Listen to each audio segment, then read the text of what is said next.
महाराज राजा भोज बड़े तपस्वी और बड़े पराक्रमी हुए हैं, जिन्होंने मुगल सेना के लिए खदेड़ा है, मलेच्छों के लिए खदेड़ा है।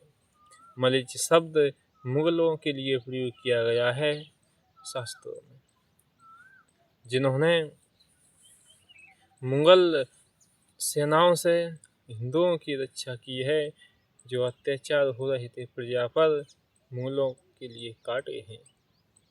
इन राजा भोज ने तलवार के साथ साथ मंदिरों का भी निर्माण किया। भक्ति में, तपस्या में, तप करने में और धर्म की स्थापना करने में ये महाराज आगे रहे हैं। इन्होंने अपनी तलवार की नोक पर चीन के राजाओं को दंडित किया है।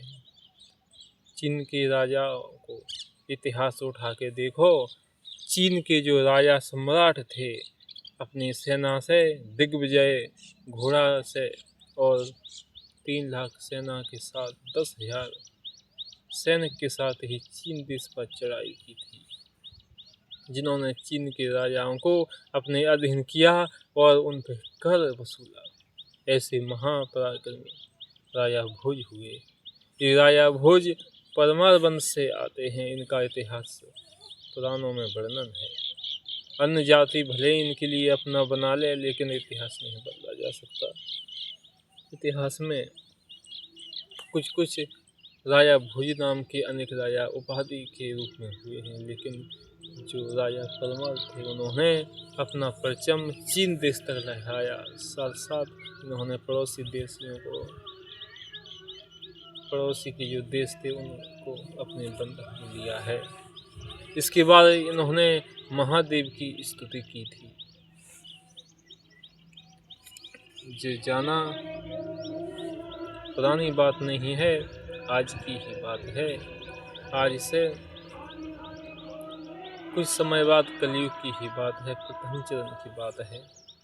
कलयुग में भी इन्होंने महादेव का दर्शन किया है। इन्होंने पराक्रम के साथ साथ वीर थे और विद्वान और तपस्वी भी थे। इन्होंने स्तुति इनके लिए कंठ थी, स्तुतियाँ इनके लिए याद थी। इन्होंने याद की हुई स्तुतियों से भगवान की स्तुति की और सामने बुला लिया। ऐसा वर्णन हमें भविष्य महापुराण में देखने को मिलता है। इन राजा भोज ने परमात्मा से बात की है। इसके बाद उनकी आज्ञा से, महाकाल की आज्ञा से, इन्होंने तलवार उठाई और मुगलों पर चढ़ाई कर दी। उस समय मोहम्मद नाम का एक मलेच्छ मुगल वंश में उत्पन्न हुआ था। उसने कोशिश भी की इनके लिए इस्लाम में कन्वर्ट कर दो। उसने अपने माया जाल में फंसाना चाहा बातों के ऊपर, लेकिन कहाँ मानने वाले थे राजा भोज। उनके गुरु कालिदास जब ऐसा होता देखा तो ब्राह्मणों में, जब इतनी पावर थी ब्राह्मणों में, मंत्र ही पड़ा और उसकी मूंछ जल गई। जब मूंछ जली तो आग बबूला हो गया।